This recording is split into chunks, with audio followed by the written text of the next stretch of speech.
Hello everyone, welcome back to sleepy classes. और आज का प्रीवियस ईयर क्वेश्चन 2012 से था, जो कि था when you travel in Himalayas you will see the following: first deep gorges, second U turn river courses, third parallel mountain ranges, fourth steep gradients causing the landsliding. तो इसका करेक्ट आंसर था option number D, that is 1, 2 and 3, 4 only. ठीक है कि चारों के चारों जो हमारी ऑप्शन थी वो बिल्कुल सही है। Which of the following can be said to be evidences for Himalayas of being young fold mountains.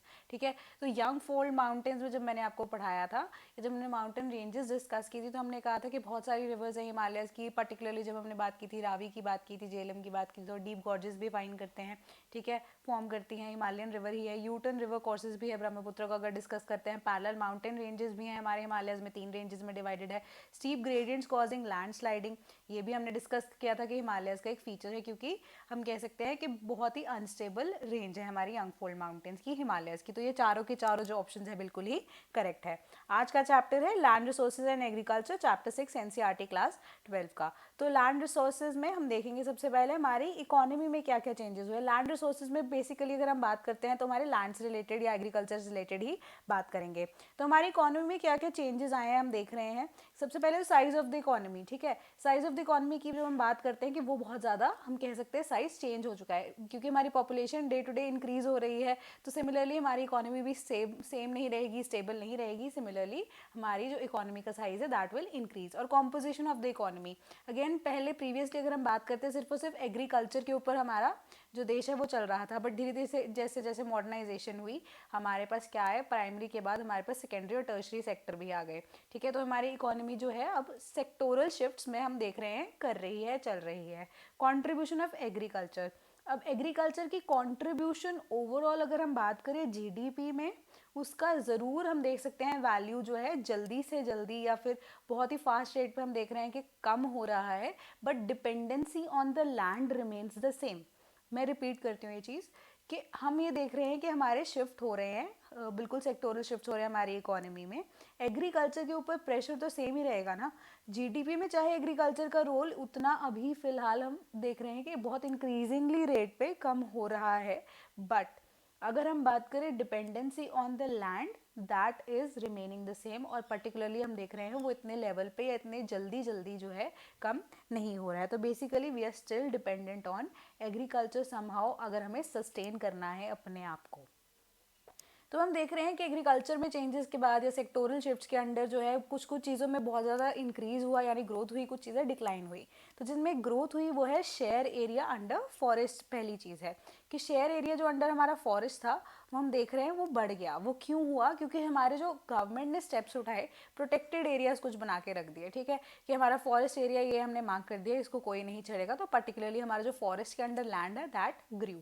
ठीक है, area under non agricultural uses की अगर हम बात करते हैं, ठीक है, तो वो इसलिए क्योंकि हमारे हम कह रहे हैं सेक्टोरल शिफ्ट हो रही है हमारी इकोनॉमी में, तो एग्रीकल्चर के अलावा हम कह सकते हैं हमारा जो स्ट्रक्चर है इकोनॉमी का वो शिफ्ट हो रहा है towards secondary and tertiary sector as well. तो नॉन एग्रीकल्चरल यूजेस जो है वो बहुत ज़्यादा बढ़ गए हैं। और करंट फैलो लैंड्स जो हैं वो भी बढ़ गए हैं, क्योंकि रेनफॉल फैक्टर है। अगेन अगर हम शिफ्ट कर रहे हैं मॉडर्नाइजेशन की तरफ तो इकोलॉजिकल बैलेंस भी खराब हो रहा है।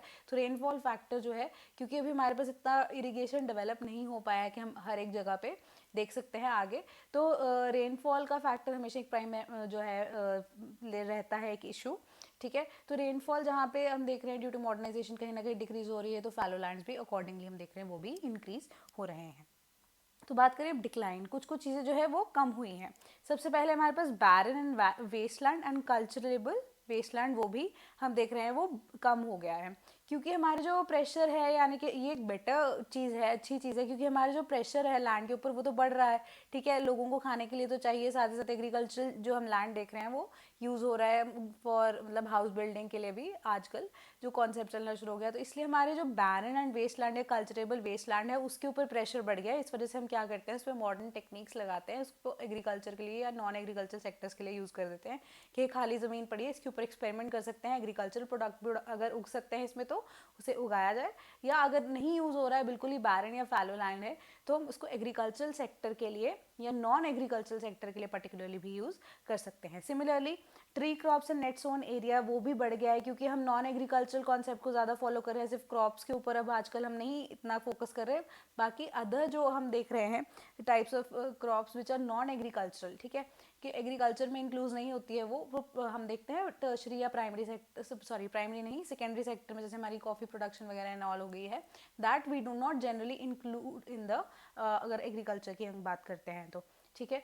तो increase in the area under non agricultural use भी बहुत ज़्यादा हो गया है। तो tree crops and net sown area जो है हम देख रहे हैं उस पर बहुत ज़्यादा हो गया है। अब इसमें रबर भी इंक्लूड होता है कहीं ना कहीं, ठीक है। तो एरिया अंडर पास्चर्स की अगर हम बात करते हैं तो illegal encroachment due to expansion of cultivation on common pasture lands, ठीक है। एरिया अंडर पास्चर्स जो है वो डिक्लाइन हो रहे हैं क्योंकि उसकी इलीगल इंक्रोचमेंट हो रही है, क्योंकि उसको हम एक्सपैंड कर रहे हैं, कल्टिवेट कर रहे हैं normal on common pasture lands, ठीक है। क्योंकि कल्टिवेशन अगेन मैंने आपको बताया, क्योंकि हमारे एग्रीकल्चर लैंड जो है हम देख रहे हैं आजकल कहीं ना कहीं हमारे इंफ्रास्ट्रक्चर डेवलपमेंट के लिए यूज़ हो रही है। तो हम expansion of cultivation common pastures को जो है हम यूज़ कर रहे हैं, इन उसकी इनलीगल इंक्रोचमेंट हो रही है क्योंकि हमें एक्सपैंड करना है for the cultivation processes. Common property resources की अगर हम बात करें तो लैंड को अगर हम जनरली डिवाइड करते हैं, first is private land and second is common property resources. तो कॉमन प्रॉपर्टी लैंड क्या होती है, कॉमन प्रॉपर्टी रिसोर्सेज क्या है, ऐसी तरह की रिसोर्सेज या ऐसी नेचुरल रिसोर्स जिसपे सबका इक्वल एक्सेस हो, राइट टू एक्सेस हो, ठीक है। बट वो एक्सेस जो है अगेन बिल्कुल ही फ्री नहीं होगा, उसमें थोड़ी बहुत ऑब्लिगेशन होगी एंड यहाँ पे किसी का भी प्रॉपर्टी राइट नहीं होगा, कोई भी उसे यूज़ कर सकता है बट अपने ऊपर मतलब या उस रिसोर्स के ऊपर कम्प्लीटली अपना प्रॉपर्टी का राइट नहीं लगा सकता। एंड ये सारी की सारी होंगी हमारी पब्लिक स्पेसेस, और यूटिलिटी इसकी एक फैमिली से अगर ज़्यादा होगी, ठीक है, एक फैमिली नहीं उससे भी ज़्यादा की अगर उसकी यूटिलिटी होगी और रिस्पॉन्सिबल होगी उसके लिए मैनेजमेंट यानी कि गवर्नमेंट, या जो हमारी अगेन कमिटीज़ बनाई जाएंगी वो हमारी क्या स्टेट कर दी जाएगी, हमारी कॉमन प्रॉपर्टी रिसोर्सेज स्टेट कर दी जाएंगी। ऐसी नेचुरल रिसोर्सेज जो सभी के लिए कॉमन होंगी और इस पर किसी का प्रॉपर्टी राइट नहीं होगा और उसको मैनेज करेंगे कौन, हमारी गवर्नमेंट या फिर जो भी रिस्पॉन्सिबल अथॉरिटी बनाई जाएगी, that will be named as common property resources.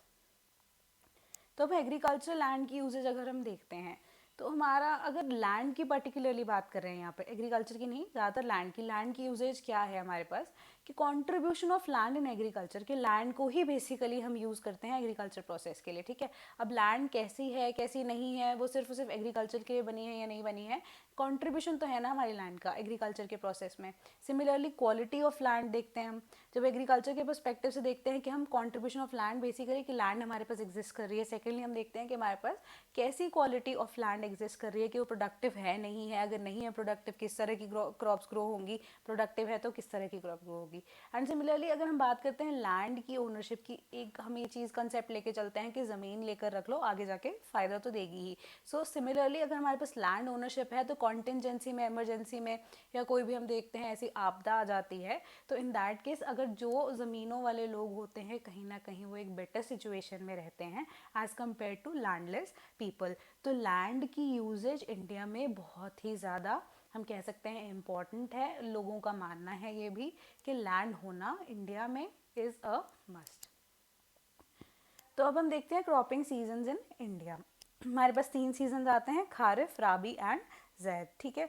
Time periods हम देख लेते हैं कि जून टू सितंबर में हमारी खारिफ क्रॉप्स आती हैं, राबी आती है अक्टूबर टू मार्च में, जैद क्रॉप्स आती हैं हमारी जून में, ठीक है, अप्रैल टू जून में, ठीक है। Similarly northern and southern states में अकॉर्डिंगली हम उसके हिसाब से ही कल्टिवेट करते हैं अपनी डिफरेंट तरह की क्रॉप्स को। और फार्मिंग की कितने टाइप्स है, रेन फेड या इरीगेटेड, रेनफॉल से प्रभावित है या इरीगेटेड या इरीगेशन की हमारी मॉडर्न टेक्निक्स है उस हिसाब से है। रेन फेड में भी again we have dry land and wetland farming. तो क्रॉपिंग पैटर्न में हम देख लेते हैं हमारे पास किस तरह की क्रॉप्स है। फूड ग्रेन्स है हमारे पास, ऑयल सीड्स है, फाइबर क्रॉप्स है और अदर तरीके की क्रॉप्स हैं। सबसे पहले अगर हम फूड ग्रेन्स की बात करते हैं, फूड ग्रेन्स में हमारे पास सबसे पहले आ जाती है राइस, ठीक है। तो राइस जो है हमारी एक तरह से स्टेपल क्रॉप है और ग्रोइंग के लिए हमें 2000 मीटर या सी लेवल टू 2000 मीटर की हाइट तक में से ग्रो कर सकते हैं ह्यूमिड एरियाज में। और खारिफ क्रॉप है और ग्रो किस में करते हैं या सो किस में करते हैं, इसे साउथ वेस्ट मानसून के टाइम पे। सिमिलरली वीट की बात करते हैं, ये सेकेंड इंपॉर्टेंट क्रॉप है, टेम्परेट क्रॉप है, बिल्कुल आइडियली हम कह सकते हैं टेम्परेचर के अकॉर्डिंगली इंडिया के जो नॉर्दर्न पार्ट के लिए बिल्कुल ही बेस्ट सूटेड क्रॉप है। Similarly sea level to 2700 meters above the sea level grow कर सकते हैं, यानी कि इसे राबी क्रॉप यानी विंटर्स में हम ग्रो करते हैं। ज्वार की बात करते हैं तो ये both rabi and kharif crop है, इसे बेसिकली फॉडर के लिए यानी कि एनिमल को फीड करने के लिए उगाया जाता है। बाजरा की बात करते हैं, हॉट एंड ड्राई, तभी राजस्थान में ज़्यादा हम कह सकते हैं कि इसको ग्रो किया जाता है। एंड अलोन भी इसे हम ग्रो कर सकते हैं, मिक्स क्रॉपिंग का पार्ट भी जब हम इसे बनाते हैं तो ग्रो कर सकते हैं। And more over it is a rain fed crop, यानी कि रेनफॉल के टाइम पे या रेनफॉल के बेसिस पे हम इसे ग्रो करते हैं। मेज की बात करते हैं तो ये इन्फीरियर सॉइल पे ग्रो करती है, सोन ऑल ओवर द इंडियन सब कॉन्टिनेंट, ठीक है।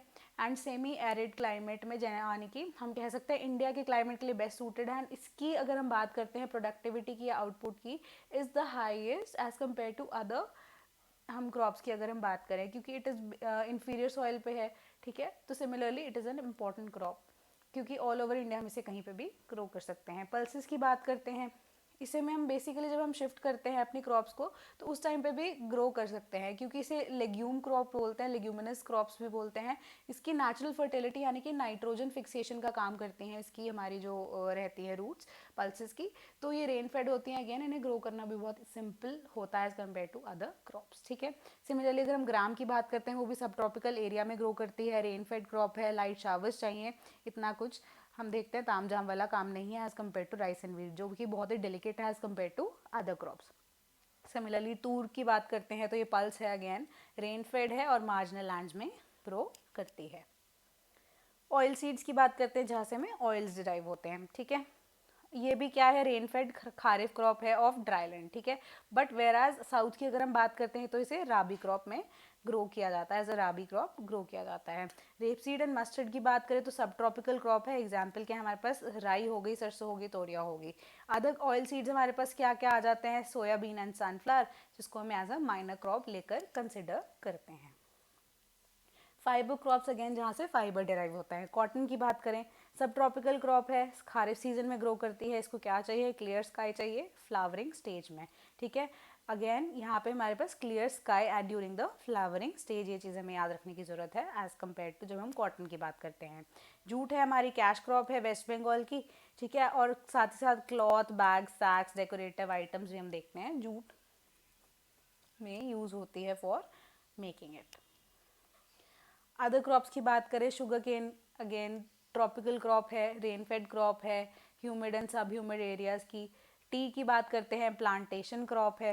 आजकल जो टी की प्रोडक्शन की बात करते हैं तो वो इंटायरली डिफरेंट सेगमेंट में चला जाता है कि टी एंड कॉफ़ी आप ग्रो कर रहे हैं, that is a part of agriculture. But whereas अगर हम इनकी प्रोडक्शन की बात करते हैं या इनको प्रोसेसिंग की बात करते हैं तो ये इंक्लूड नहीं होगी हमारे एग्रीकल्चर में, that will B entirely included in the हमारा इंडस्ट्रियल सेक्टर में, यानी कि हमारे सेकेंडरी सेक्टर में। तो plantation crop black leaves, fermented and green leaves, ठीक है। तो अगर प्लांटेशन क्रॉप है, जो ब्लैक लीव्स होते हैं हमारे टी की, दीज आर फर्मेंटेड।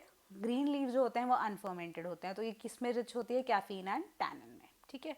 कॉफ़ी की बात करते हैं, ट्रॉपिकल प्लांटेशन क्रॉप है, सीड्स जो है रोस्ट होते हैं, ग्राउंड होते हैं and use as a beverage again. और हमारे पास 3 तरह की जो है वेराइटीज़ है, अराबिका, रोबस्टा एंड लिबेरिका।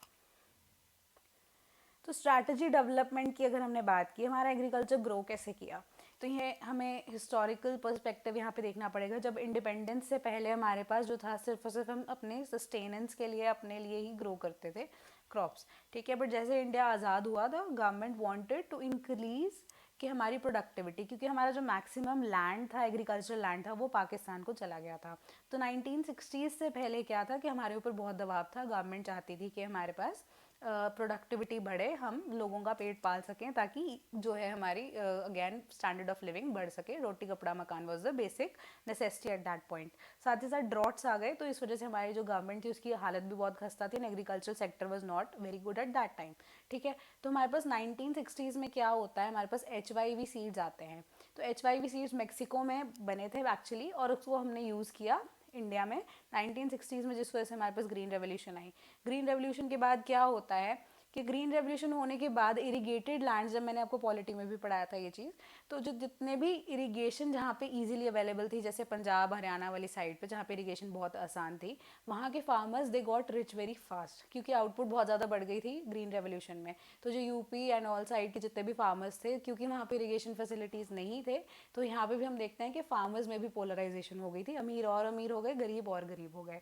ठीक है, तो ग्रीन रेवोल्यूशन वॉज नॉट, अगर हम कह सकते हैं, equal in basis of output.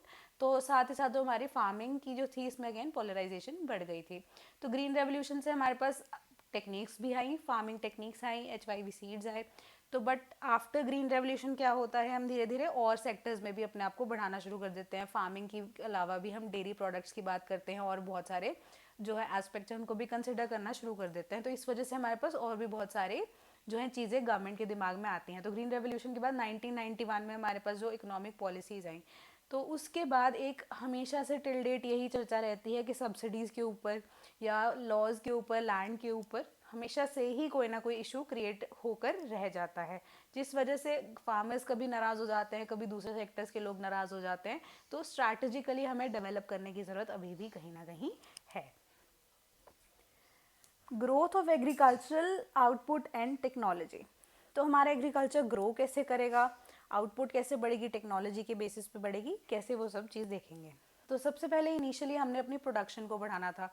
Production को, क्योंकि हमारे पास अब ऑप्शन थी, धीरे धीरे प्रोडक्शन वीट की, राइस की सबसे ज़्यादा प्रोडक्शन बढ़नी शुरू हो गई, क्योंकि इनिशियली हम राइस को ग्रो करते थे साउथ इंडिया में, क्योंकि ये हमारे पास ट्रॉपिकल क्रॉप है। ठीक है, बट धीरे धीरे जैसे हमने वीट को, सॉरी, राइस को ग्रो करना शुरू कर दिया in the northern and Haryana वाली प्लेन में या गैंजेटिक प्लेन में, तो प्रोडक्शन राइस की एकदम से सडनली बढ़ गई।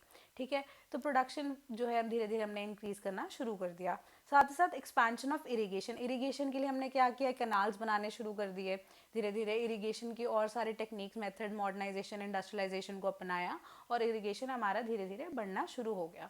वेराज मॉडर्न एग्रीकल्चरल टेक्नोलॉजी की अगर हम बात करते हैं, HYV सीड्स आ गए, फर्टिलाइजर्स आ गए, केमिकल्स आ गए, उनका यूजेज भी हम देख रहे हैं बहुत ज़्यादा इंक्रीज हो गया है। तो मॉडर्न एग्रीकल्चरल टेक्नोलॉजी एक्सपेंसिव है तो है, but those who can afford, तो गवर्नमेंट की सब्सिडी भी है, तो उसके बेसिस पे जो जो है मॉडर्न एग्रीकल्चरल टेक्नोलॉजी को हमने अपनाया है, जिस वजह से हमारी आउटपुट एंड टेक्नोलॉजी बहुत ही ज़्यादा तो नहीं, खैर, बट बेटर कंडीशन में है as compare to the previous situations which we have faced. तो प्रॉब्लम्स क्या है हमारे इंडियन एग्रीकल्चर में, तो सबसे पहले मेन प्रॉब्लम है डिपेंडेंस ऑन मॉनसून। तो यहाँ पे स्पेलिंग इज DOO।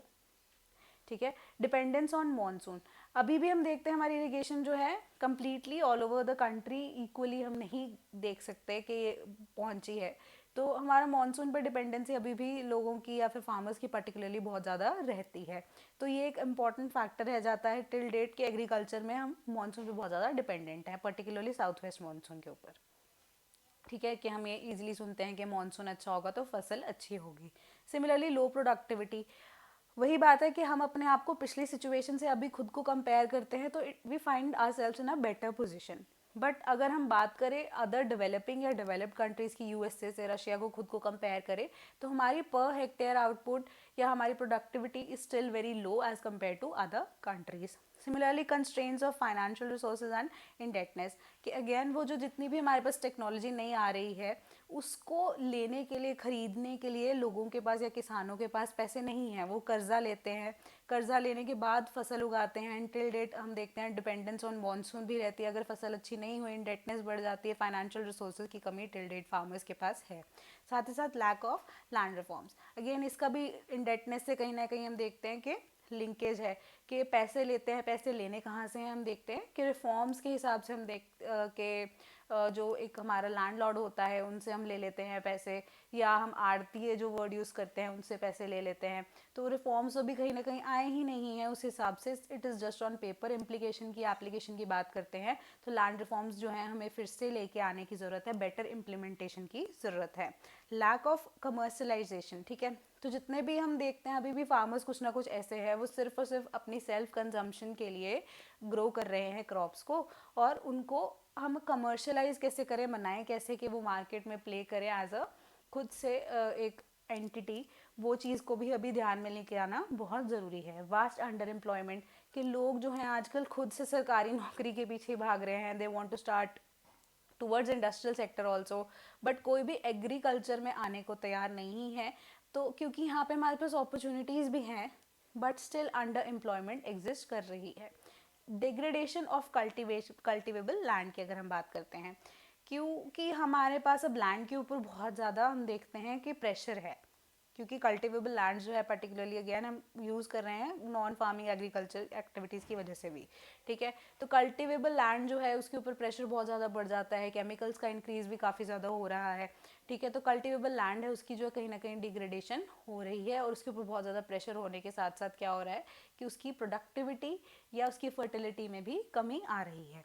साथ ही साथ small farm size and fragmentation of land holdings, हमारे इंडिया में जो हम देखते हैं इंटेंसिव एग्रीकल्चर जो है वो प्रैक्टिस किया जाता है, वेराज जो हम बाकी यूएसए के साथ कंपेयर करते हैं वहाँ पे एक्सटेंसिव एग्रीकल्चर प्रैक्टिस किया जाता है। तो फ़र्क ये है कि हमारे जो फार्म साइज़ हैं they are very much small in size as compare to the other farm size, अगर हम एक्सटेंसिव एग्रीकल्चर की बात करते हैं तो, ठीक है। तो एक्चुअली में क्योंकि हमारे पास स्मॉल फॉर्म साइज है और बहुत ज़्यादा फ्रैगमेंटेशन ऑफ लैंड होल्डिंग्स है, तो एक लोग को या एक व्यक्ति को जिसके पास बहुत बड़ा फार्म है उसे मनाना किसी भी पॉलिसी को इम्प्लीकेट करने के लिए, अप्लाई करने के लिए बहुत आसान है as compare to fragmentation of land holdings, ठीक है। तो बहुत सारे छोटे छोटे लैंड होल्डिंग्स के लिए फार्मर्स को मनाना या किसी पॉलिसी को अप्लाई करवाना, एक कॉमन कंसेंसस लेके आना कंपैरेटिवली डिफ़िकल्ट होता है, या फिर हम कह सकते हैं हमारे इंटेंसिव एग्रीकल्चर का ये एक तरह से ड्रॉबैक है। तो ये भी एक प्रॉब्लम आ जाती है जब हम बात करते हैं इंडियन एग्रीकल्चर की। तो इस चैप्टर में इतना ही है। प्रीवियस ईयर क्वेश्चन 2015 का है, consider the following pairs, place of pilgrimage and location, ठीक है। तो श्रीशैलम का नलमला हिल्स के साथ, Omkareshwar Satnala hills, Pushkar is Mahadev hills, which of the following pairs is or are correctly match. तो इसको डिस्कस करेंगे नेक्स्ट क्लास में। Till then thank you so much.